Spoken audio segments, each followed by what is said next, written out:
Kiumia kimwe githiru Athii ya mutu makiuga bururi nduri na mbembe njiganu na ati iria ciekuo ciina thumu wa aflatoxin.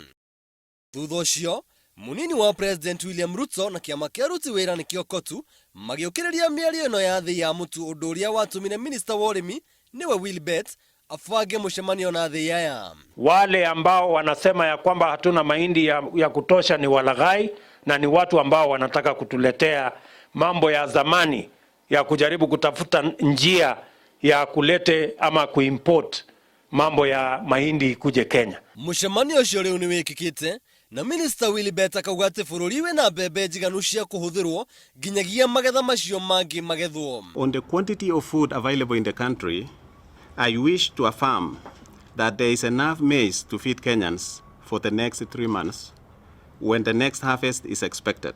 Oho miario gatagati ka Athii ya mutu na minister wa urimi ni kinyaniirie mirugamo iganona umwe wao uri gwatha ruhonge rwa kuiga mbembe makumbi-ini ma thirikari rurekererie makonia ma mbembe kuri Athii aya a mutu. We have also agreed to strengthen aflatoxin coordination unit which we have in the ministry to ensure that at no one time could we have a leakage of any food item reaching our population. Rurimi rwa Athii mutu aya riu rucenjetie rukiuga ati nyumba cio mohoro nicio ciatangathire maundu uria gutagiriire.